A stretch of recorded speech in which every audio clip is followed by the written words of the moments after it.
On our show today, we have Dr. Colm Kelleher, who is a molecular biologist, the former deputy administrator of BASS, which was the program run by Robert Bigelow, also in conjunction with AAWSAP.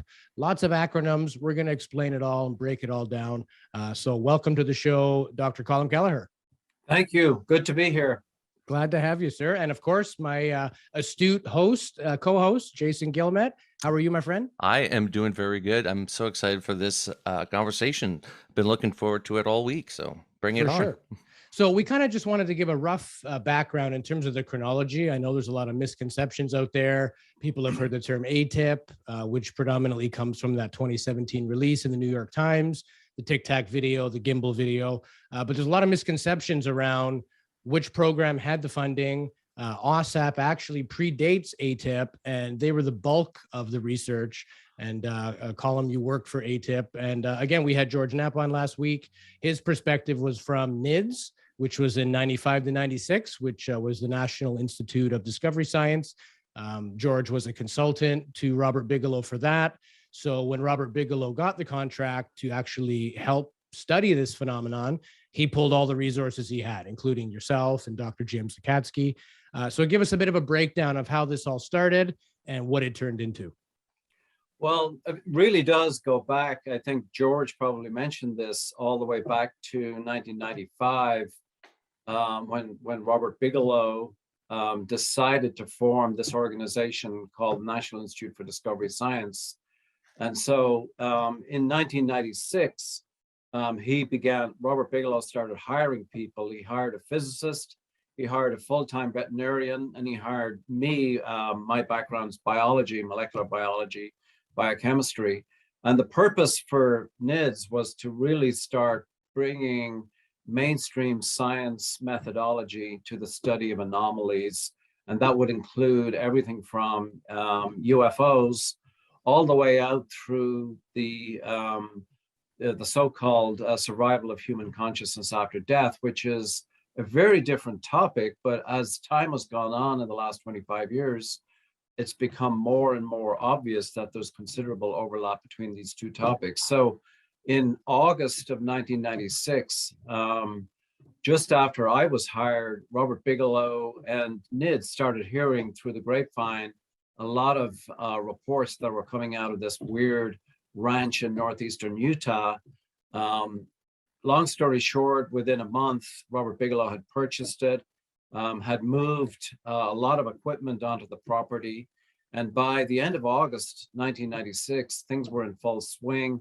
I and the two other staff members I had mentioned were deployed on the property full-time beginning in September of 1996. I spent probably 300 plus days on Skinwalker Ranch. It became later known as Skinwalker Ranch after George and I had published this book called Hunt for the Skinwalker, which was 2005. But between 1996 and 2002, we had NIDS had a constant stream of technical people, support people, and scientific talent, as well as a lot of equipment deployed on Skinwalker Ranch. And the bottom line was to try to capture evidence of anomalies, because the discovery part of National Institute for Discovery Science was based on the premise that studying anomalies is part of the scientific discovery process. So the way to short circuit a lot of the creativity in science is to put a lot of focus on anomalies, and that way to initiate this whole new areas of study. So, looking at anomalies is a very legitimate part of the scientific process, or it certainly should be. So by 2002, NIDS had accumulated a lot of data on Skinwalker Ranch. We had documented probably 100 separate anomalies. We had small amounts of physical evidence, but not a huge amount. After that, probably by 2004, I left to take up a position at a biotechnology company in San Francisco, I was working on virology and biochemistry for about 4 years. Got a call from Robert Bigelow in 2008 saying there's a new program funded by the Defense Intelligence Agency that's starting up to study UFOs, about $22 million over 2 years. And he wanted me to come from San Francisco back to Las Vegas. And, you know, this was an offer I just couldn't refuse. The idea of working behind the scenes at one of the premier intelligence agencies in the country. So naturally, I jumped on a plane, and in November of 2008, I started work for Bigelow Aerospace Advanced Space Studies. And the purpose of this new organization was to execute on the Defense Intelligence Agency contract, which was the Advanced Aerospace Weapons Systems Application Program, also known as AAWSAP. So November of 2008 is really when I was tasked with hiring a team of specialists to start working on this program. It had just been recently funded, and we were determined to get our boots on the ground as quickly as possible. So within the next four to 5 months, I conducted probably 200 to 300 separate interviews of people. We were trying to recruit people as fast as possible, but obviously we weren't, dragging people in off the street. We were trying to get people, number one, who had a lot of experience scientifically, who had a lot of experience in counterintelligence operations, who had backgrounds in military intelligence, who had PhDs in some case, master's degrees in some case.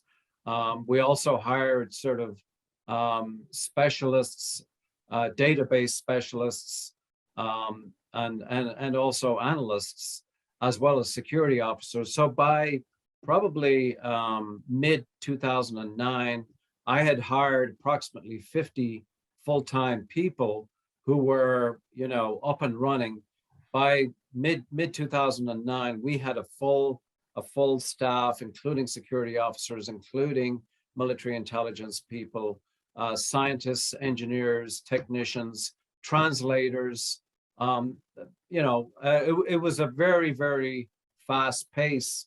Normally for a government program, it would probably take 2 years to put that kind of a team together, but we did it in less than 6 months. Now, on top of that, we also had to put together the entire security infrastructure of the organization, which meant that we had to outfit buildings so that they could be accredited by the Defense Intelligence Agency and the National Security Agency to handle top secret communications, top secret material, and top secret documents. So that whole thing was running in parallel. So the people in Washington, D.C., you mentioned Dr. James Lacatski, were very, very active during that whole period, because we were working in tandem out of Las Vegas.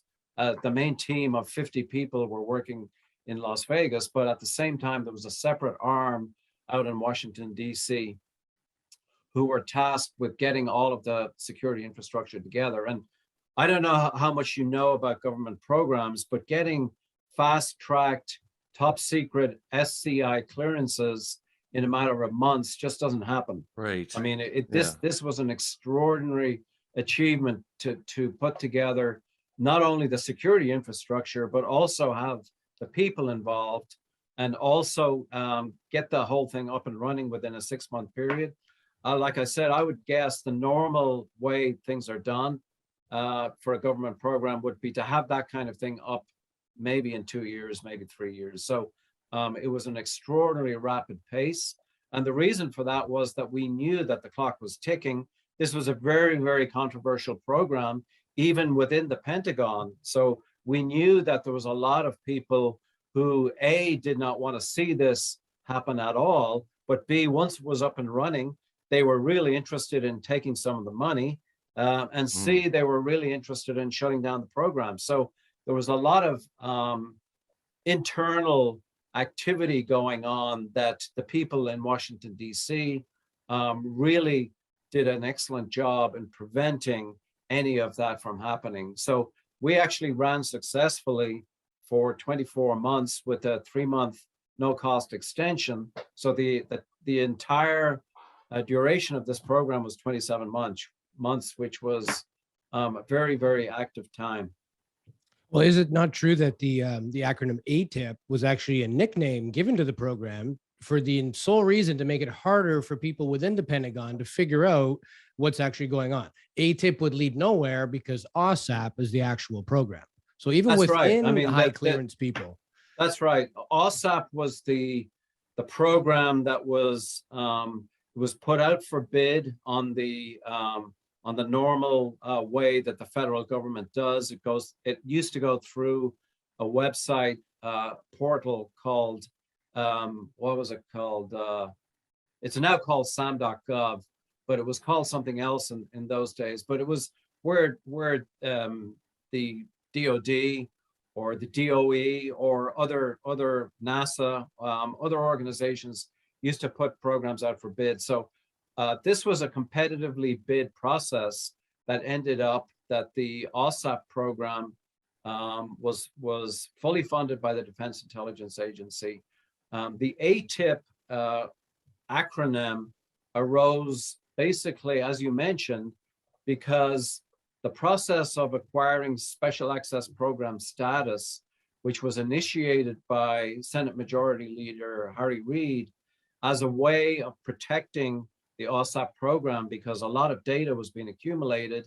Some of that data was classified, and some of the methodology being used to collect that data was classified. So in order to protect the program further, Senator Reid initiated this program with the Department of Defense in order to gain special access program status, but a way of protecting the information on AAWSAP was to use a nickname which we called AATIP in order to protect the program. So AATIP was nothing more than essentially a nickname. It had no basis as a program. It had no basis even as a project.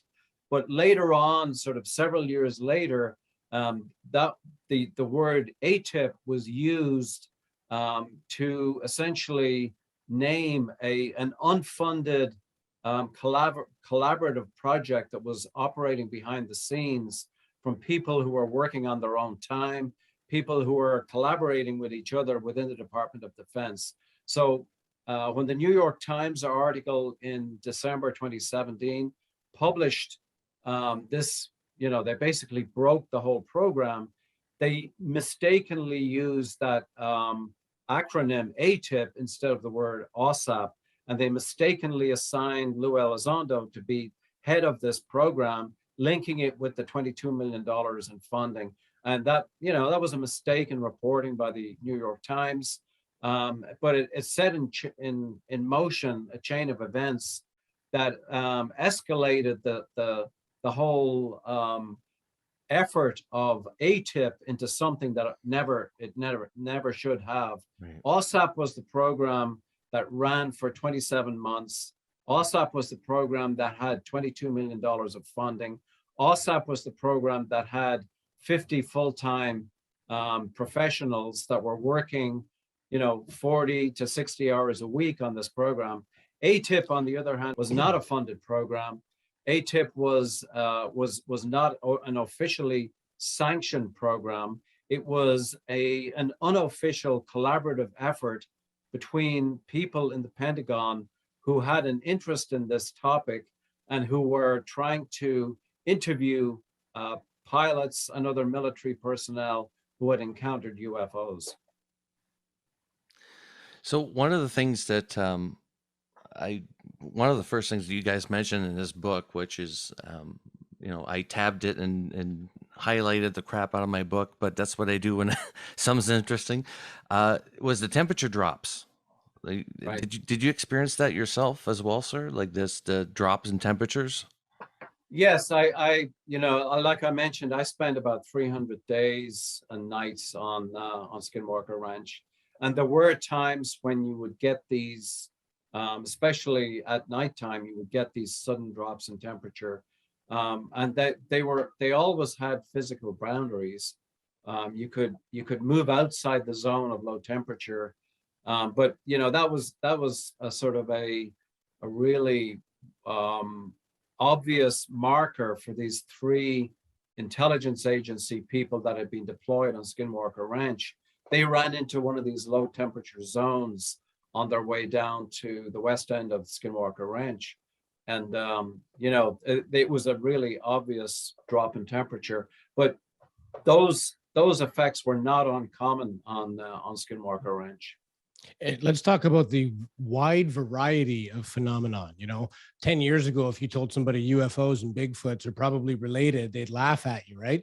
But we've had reports of UFOs, cryptids, temperature drops, as Jason mentioned, orbs, blue and other colors, wolf hybrids or skinwalkers, quote unquote, poltergeist phenomenon, cattle mutilations, holes in the sky. People have had physical medical injuries from encounters with blue orbs. And we talk about you talk about in your book, the hitchhiker effect. So maybe explain a little bit about how strange it is and how much more strange it was that, people didn't even expect it was going to go down that hole. I know George Knapp last week said, we didn't want it to turn into this. We didn't expect that it was going to be poltergeist and UFOs and cryptids and all the rest. We thought we were doing a nuts and bolts, military focused operation with AAWSAP, long-term, and just looking at actual repeatable data.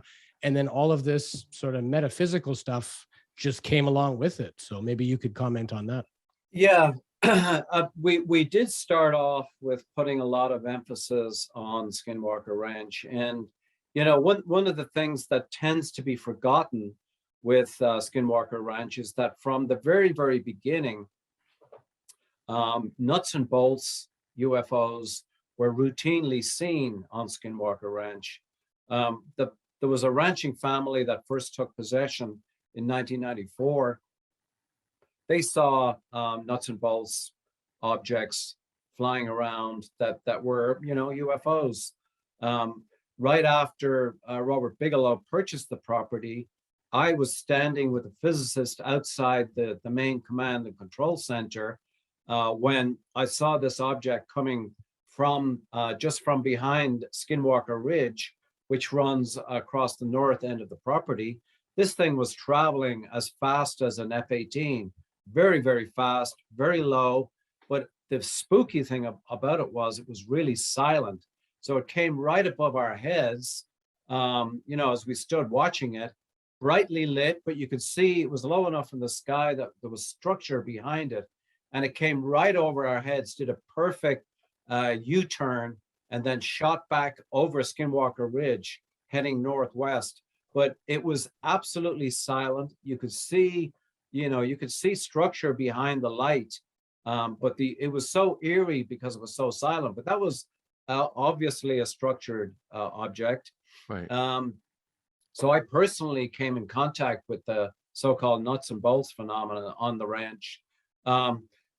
Axelrod in 2009 with his companions actually photographed an object that looked like it was a metallic object on Skinwalker Ranch in 2009. Robert Bigelow sold the property in 2016 to Brandon Fugel, property developer from Salt Lake City. He deployed a bunch of scientists on the property to continue the kind of research that had been done.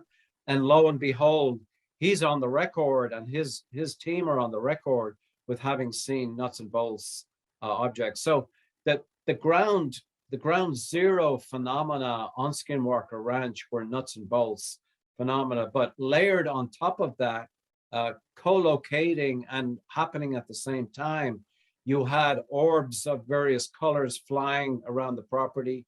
I mean, we routinely saw yellow orbs flying around the property, but there were also blue orbs and red orbs that were seen. Cattle mutilations were very common on the property. Cattle disappearances, animal disappearances. There was discarnate voices, voices that were sort of speaking out of nowhere in the darkness to people. We had unusual creatures, as you had mentioned, on the property. Poltergeist activity was routine, both in all of the houses as well as out on the property. Things would get moved around the internal of the house. You would find that your car keys would end up in the microwave and this kind of thing, randomly, and it happened all the time. Black shadows, humanoid shadows were routinely seen. So it was kind of like this layer upon layer upon layer of paranormal activity that was associated with the nuts and bolts activity. But, you know, as George Knapp mentioned, we went in determined with the AAWSAP program, we went into determined to, you know, maximize the data collection. And that was it. We were following the scientific method, maximize data collection, not only the nuts and bolts, but also anything else that happened that could be defined as an anomaly. And not to collect that kind of data is unscientific in the way we were looking at things. So from the get-go, we had permission from the Defense Intelligence Agency to not only collect all of the sensor-driven data on UFO performance, you know, the altitude, the lights, videotape, and you know, all of those aspects of UFO performance, but also we had the mandate from the Defense Intelligence Agency to collect any additional data that constituted human effects of UFOs on human biology, human psychology, or any effects that could be deemed paranormal. And, you know, we did not go into this program to start collecting data on paranormal activity. We went into this program to collect data. And it just happened that in the process of following the data, we ended up collecting a lot of this unusual phenomena data. But, you know, remember, Skinwalker Ranch is not unique. There are multiple different areas around the United States. For example, Dulce, New Mexico, San Luis Valley in Colorado, we spent some time in also. One of our colleagues spent a lot of time up near Malmstrom Air Force Base in Montana, collected enormous amounts of data on UFO performance around Malmstrom Air Force Base, but also collected a lot of weird data on anomalies, including cattle mutilations, orbs, and unusual creatures. So Skinwalker Ranch is not this kind of, you know, weird basket that you can shove aside. We maintain that if a UFO program takes the time and takes the sort of the long-term view of constantly re-interviewing UFO witnesses, eventually these witnesses will start talking about the long-term effects of UFOs have on their lives. And that does include some medical effects. It includes some psychological effects. Sometimes people's sleep patterns are disturbed. They go into this sort of trauma following a close encounter with the UFO, and sometimes even paranormal activity starts erupting around them. But you know, you've got to be able to follow these people long term. That's number one. You know, the weekend warrior model of UFO investigation, where you just go out on a Saturday and a Sunday, you collect the data, and you never sort of see the witness again. That will not get you the kind of data that AAWSAP collected, because we had MD, PhD medical professionals that were consultants that worked with us, and we were able to deploy these medical professionals in some cases for months, and in a couple of cases even for years, to follow up on the medical consequences of UFO phenomena. We were able to take serial blood samples. We were able to take MRI imaging. So we were able to put together these very detailed medical pictures of what a UFO witness encounter life looked like, including serial blood samples. So we were able to document changes in immunology, biochemistry, hematology in some of these witnesses. So we were able to put together pretty sophisticated pictures. And, you know, our, opinion is that the AAWSAP template for how things were operating was really the template for any future UFO program. If you constrain a UFO program and you only look at a certain narrow rifle shot of data, and you exclude 95% of the data that's coming in, and you only look at this sort of a tiny, data stream, you're going to miss the entire phenomena. And if you make excuses, like some people in the Department of Defense are saying, that this is not in the purview of the Department of Defense to study these kinds of activities, you're automatically being unscientific, and you're automatically torpedoing the prospect of putting together a coherent picture of what this phenomenon is. If you look at the acronym AAWSAP, it's Advanced Aerospace Weapons System Application. So by its very definition, aerospace weapon system. So I guess the initial intent is, can we utilize this? Can we weaponize this? As most countries would do when researching the same. And like you said, if the data and the science is taking you a direction, if it really is a credible project, you don't have those boundaries and limitations anymore. You go where the data is. And I've heard you in another interview mention that once there was boots on the ground at Skinwalker Ranch, there was people from all different government agencies. And there was a case of 5 separate intelligence officers, all from different branches. All 5 had hitchhiker effects. There was a biotechnologist who saw 3 blue orbs moving erratically. His daughter saw them. They even entered his car. So even the staff that are going there to do nuts and bolts science and collect data become part of the study, because it's not just the stuff that they're, if you're looking for witnesses and hands-on experiencers, who better than science-minded, trained observers to document exactly what's happening? So it sort of took on a life of its own. And did you experience any hitchhiker effects of your own, sir? Like, did that happen to you too?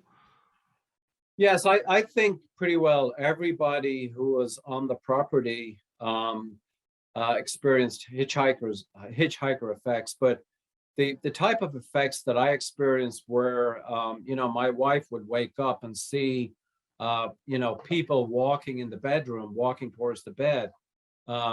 They occasionally, black shadows were seen in the house and this kind of thing, but it never really escalated until the Defense Intelligence Agency in late 2008 started sending their personnel from different armed services, Navy, Army, Marines, to Skinwalker Ranch in order to corroborate or validate the claims of unusual activity that was going on there. So they conducted site visits by sending trained observers from the different intelligence agencies and the different armed services. So as you mentioned, 5 out of 5 of those people who were deployed at different times not only had dramatic effects on the property, but also brought anomalies home with them. In other words, particularly the head of the field observation unit was a guy called Axelrod. He brought a lot of activity home with him. So in his home all the way out in Virginia, 2,500 miles from the ranch, within a month of him arriving home after seeing what he saw on Skinwalker Ranch, his wife started seeing unusual stuff. He had 2 teenage sons at the time in his home. They started seeing unusual creatures. They would wake up with these sort of black, shadowy humanoids, over their beds. They would wake up with orbs, blue or red orbs in their bedroom, flying through the bedroom. They would see bizarre creatures outside their homes. There was one particular case where Axelrod's wife was going to bed at night in their place in Virginia, and was just sort of locking up and shutting down all the lights in the backyard when she saw this thing in the backyard in a tree line. And it was like it looked like a large wolf, but it was standing on 2 legs, which was anatomically impossible. It's okay for a sort of a German Shepherd to stand on its rear legs and totter around, but this thing was standing comfortably on 2 legs. looking at her in a very unfriendly way. She was completely shocked and traumatized to the extent that she decided she was either hallucinating or something else was happening. But she said, I'm not going to say anything to my family at all. 2 or 3 days later, Saturday morning, 10 o'clock in the morning, bright sunny morning, the two teenage boys were downstairs, and the window overlooks the backyard. One of the boys looks out, and standing in the backyard in full daylight was another apparition. It looked like a large wolf standing on two legs, again looking in at him, staring at him in a very unfriendly way. He alerted his brother, and the two of them watched as this thing ran right across the backyard, kicking up leaves as it went, and sort of running comfortably, anatomically impossible, of course, on two legs, and then disappeared into the tree line where the wife had seen the animal 2 nights before. But this thing was kicking up leaves as it ran, so it looked like it was having some kind of physical effect on the environment. The family, got together right after this incident because the two kids were terrified by what they had just seen. The family got together, and it turned out, the wife eventually admitted that she had seen something like this a couple of nights before. So they all went out to the backyard and went over to the tree where she had seen this creature. And on the tree were these obvious lengthy claw marks that had, been embedded in the bark of the tree. So, the implication of that was that there was physical evidence from whatever had been this upright wolf-like creature.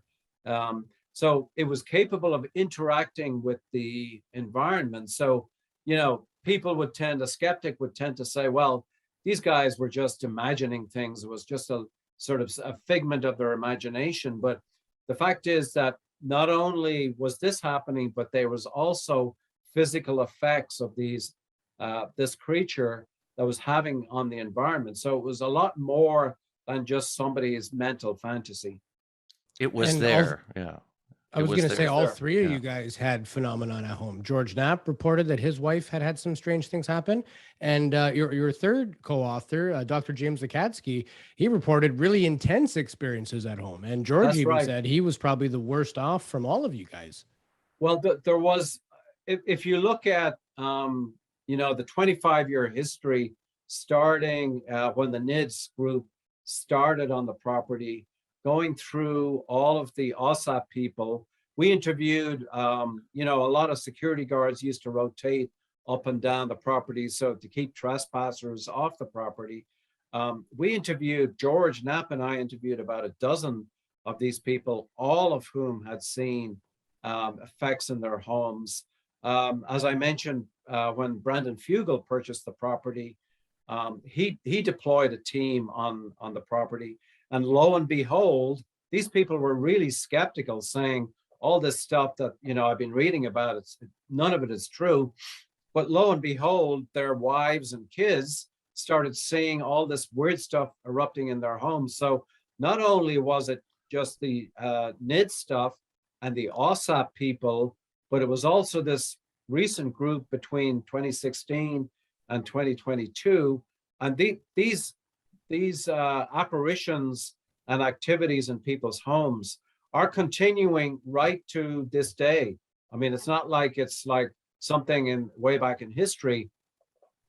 Some of the people like who originally experienced stuff on Skinwalker Ranch back in 2009 are still experiencing stuff in their homes.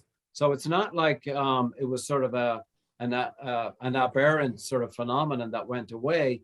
The other thing I'd like to mention is that this is not a Skinwalker Ranch specific phenomenon. This hitchhiker effect is not a only Skinwalker Ranch specific phenomenon, because again, we had that individual that you mentioned actually, where he had interacted with 3 blue orbs of light that were on his way towards Bend, Oregon. He had the daughter in his car. One of the 3 orbs flew towards the car. One of them came through the window, went right across the dash and went out. The other one went in front of the car. The other one went through his shoulder as he was driving the car, went through his body, exited his right shoulder, right in front of the daughter. And then he had a whole sort of lengthy, extremely traumatic medical consequences to that happen. But, what's sometimes forgotten is the daughter actually, when she went home to the East Coast to go back to college, all hell broke loose in her home all the way out on the East Coast with 3 of her roommates. They shared a roommate, roommates going to college, and all of them saw weird creatures in the house. They saw orbs flying around in their, in their homes. They would wake up at night and these humanoid black shadow creatures would be standing over them. Very, very scary stuff. But that daughter had nothing to do with Skinwalker Ranch. Right. But yet, in terms of close encounters with UFOs, one of the long-term effects of having close encounters with UFOs is sometimes these kinds of hitchhiker effects occur too. And I should also mention that a subset of the people who had the hitchhiker effect brought some stuff home with them.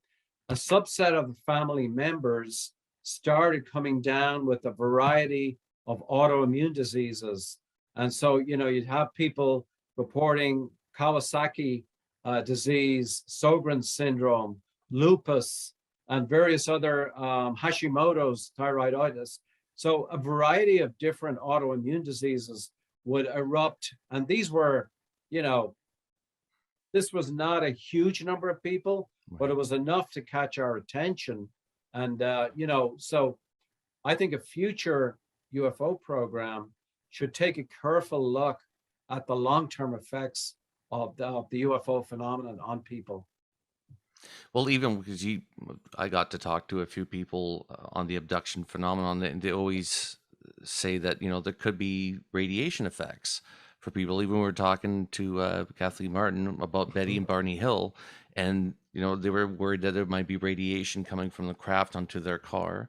Betty, of course, died of an aggressive cancer. She was also a very heavy smoker, so that didn't help her case, but she died of cancer. And I've always wondered that, people having these experiences, even middle of the night or whatever, are they more at risk of cancer or other diseases? So yeah, it's weird. And the blue orbs, like you guys mentioned, the blue nasties seems to be the guilty culprits for a lot of these ailments, right? And you guys had a case study too, did you not? Of a man in Georgia, he was irradiated by like a black triangle. And, all the various anomalies and even the psychological effects, not only just the physical measurable, most of these people will report some type of physiological, like even the ones that didn't feel threatened from an abduction case or something similar, it was still trauma. None of them loved it and couldn't wait to get back. That doesn't happen. It's a trauma. That's right. I mean, the case you're mentioning was a classic case of, this guy was minding his own business in Georgia. He walked out, he was checking on his son who was, staying the night with friends in a tent in the backyard. But he noticed his dog was barking. He came out and he noticed this totally silent football field sized triangle right over his property. And he tried to take some cell phone photos, but his cell phone wasn't working. So he went back inside and grabbed a pretty high intensity flashlight, sort of million candle power flashlight, came out and illuminated the underneath of the craft. And immediately he did this really intense blue ray was shot out from the craft, hit him, and sort of he turned to protect himself, and it hit the back of his neck. And it was heating him up. So he walked back indoors or ran back indoors to get away from it. But, within a few hours of this event, he had a headache. He had metallic taste in his mouth. Several days later, he noticed that his hair was starting to fall out. And so we deployed one of the MD PhD people, our medical consultants, to spend time with him, to take him to hospital, have blood samples. This guy went through a whole sort of series of classic consequences of getting irradiated. And, one of the hypotheses we had was that this was non-ionizing radiation that had happened on this guy, because he lost a lot of the hair on the back of his head. He had the classic signs of sunburn, extreme sunburn on the back of his neck. He did have a whole bunch of tumors erupting in his body. Luckily, they were benign tumors. It was sort of a diagnosis of Castleman's disease. But he went through a couple of years of not only sort of psychological trauma, but also medical trauma. Wow. And all of this stuff erupted right after, from this event of getting irradiated on his own property by this object in the sky. And, you have to ask the question, if a lot of skeptics would say these are special access programs run by the United States military, that these triangular craft are up in the sky, but you have to ask, if these are run by the United States military, why are they irradiating United States citizens who are minding their own business on their own property? That's beyond illegal, and it's beyond unethical in terms of that kind of behavior. Obviously, whoever's doing it, it is equally unethical. But the idea that the United States military would be operating special access programs in such a foolhardy way, parking very large triangular objects over neighborhoods is a very, very dangerous thing to do with an experimental aircraft. So it just doesn't make sense to explain away all of this stuff by saying these are special access programs. So the whole irradiation thing is really interesting, because not only, this guy was irradiated, the person with that had blue orbs going through their body came up with a rare form of ductal carcinoma that actually eventually was resolved. Luckily, it did not metastasize, but there were various incidents like that of acute medical effects, but also tied in with hair loss, metallic taste in the mouth, sunburn, all of these classic signs that seem to point in the direction of non-ionizing radiation. So we think that there was a subset of these cases that are very suspicious. Nice. Wow. So where is the investigation at now? NIDS ran its course. AAWSAP, which was originally supposed to be a 5-year program, was going to be a longer, broad scale study. It was cut short to 20 months or something like that. Call it 2 years. And then 27 months. Yeah.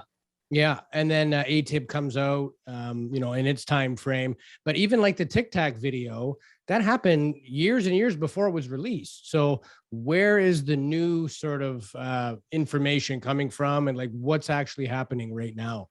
Well, as you know, in December of 2017, the New York Times broke the article on the Tic Tac case, as well as this secret Pentagon UFO program, which they got wrong in terms of the naming. But that initiated a whole sort of series of events behind the scenes. The Department of Defense put together what they call the UAP task force in actually unofficially, it was starting in about 2018, but it became official in 2020 when it was announced. But a lot of the people who had worked on the AAWSAP program and some of their collaborators ended up working on the UAP task force. So a lot of these people knew a lot of what they were doing. So on June 25th of 2021, the Office of ODNI, the main intelligence umbrella, announced that UFOs or UAPs were real. But that announcement basically sent shockwaves through the Western world, because the United States had always denied any knowledge of UFOs and had denied any knowledge that UAPs were even existed. But here they were making this announcement on June 25th of 2021. Subsequent to that, there's been a lot of briefings, the Senate Intelligence Committee, Senate Armed Services Committee, in Congress, where a lot of Senate people are getting very, very interested in the fact that hundreds of these unidentified objects have been documented in the last few years in association with carrier strike groups and other United States military assets, both on the East and the West Coast. So bottom line for this whole thing is that there is a new, quote unquote, official UAP organization that is, it's housed at the USDI, which is the Undersecretary of Defense for Intelligence. And they're tasked with basically reporting out with classified briefings to Senate Armed Services Committee and Senate Intelligence Committee. And I think they're also tasked with releasing an annual UFO report, a status of the situation. But, to be honest, I don't think this organization is capable of putting together the kind of in-depth investigation apparatus that AAWSAP actually put together in a matter of 6 months. This organization, USDI, is not, it's more like an oversight organization. It does not have boots on the ground, probably never will have boots on the ground. So I think the best that we can hope for is some sort of low-level series of reporting out on the UFO phenomenon, some low-level classified briefings to the Senate Intelligence Committee and Senate Armed Services Committee. But in terms of the kinds of really intensive investigation, that's the kind of thing that AAWSAP really put into place. And Skinwalkers at the Pentagon, that book that we published, Appendix 2 of that book lays out line by line a complete sort of menu of the kind of organization you would need to put together in order to adequately investigate this UFO phenomenon. Yeah. I'll be honest, I don't think the implementation of this plan at the USDI is going to go anywhere close to the level and in the intensity of the investigation that's needed. At best, it's going to be sort of another Project Blue Book that might sort of report occasionally on cases, but it's not going to do the kind of 50 full-time people that are only organized in order to investigate these cases day after day, week after week. I mean, that's what you need in order to make some headway on this phenomenon, because this phenomenon is very, very complex. It's not the kind of thing that you can say, okay, we'll deploy a couple of dozen sensors here, we'll get some sensor data, and then we'll explain this whole thing away. That's not the way this works. And it's worldwide, like you mentioned, it's everywhere. There's a bunch of different pockets. There's a bunch of different, like even here in British Columbia, it's a hot zone for UAP activity. So yeah, That's right. It's a global problem. And I always think that should be something that, I don't know, I'm not saying NATO, but some bigger organization can actually form maybe some sort of team, as opposed to just having countries forming their own little teams here and there, not communicating. And of course, that slows down the whole process. So, yeah. And one of the things that AAWSAP did was we did try to go international. We deployed teams of investigators to Brazil to look into some of the activity in northeastern Brazil. In Fortaleza, we interviewed people associated with the famous Colares incidents back in the late 70s. But we also deployed a team to Brasilia, the capital of Brazil, and we interviewed high-level people with the department, the government of Brazil. And we were actually instrumental in putting in the Brazilian government issuing a series of documents pertaining to the release of information on UFOs. So that part of the program was very productive. We had some overlap with some of the UFO cases in the United Kingdom. But, if the AAWSAP program had been allowed to continue for, another 2 or 3 years, we were really only getting started. We were getting to be the status of a well-oiled machine. But if we had been allowed to continue for about 5 years, we probably would have done a pretty good job in reaching out with, international liaisons, because the Defense Intelligence Agency has a network of, liaisons within a lot of countries around the world. And so we were about to activate that network when the program was shut down, mostly for political reasons, but also because there were elements within the Pentagon that were getting very uncomfortable with the fact that there was a lot of productivity happening. There was a lot of discussion about what this program was doing in the Pentagon. So people were getting uncomfortable that the profile of this program was too high. Well, I can speak for myself as well as Jason. We really enjoyed reading Skinwalkers at the Pentagon. It's the kind of book you've got to read more than once. There's so much information.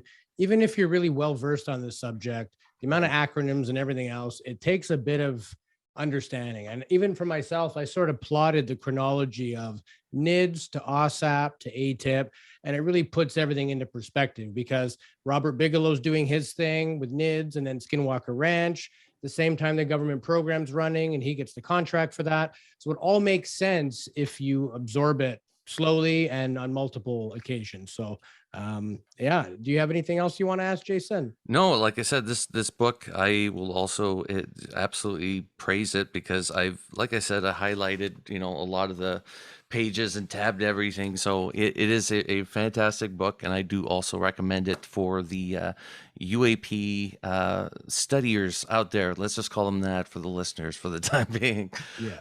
Colm, thank you so much for coming on to the podcast today. It's been a pleasure, and hopefully it's not the last time that we have you on. Hopefully you'll come on again. This platform is always open to you. Okay. Well, thank you. I really enjoyed it. And for sure, yeah, I can always come back at some time in the future. Perfect, sir. Have a great day. Thank you. Really appreciate it.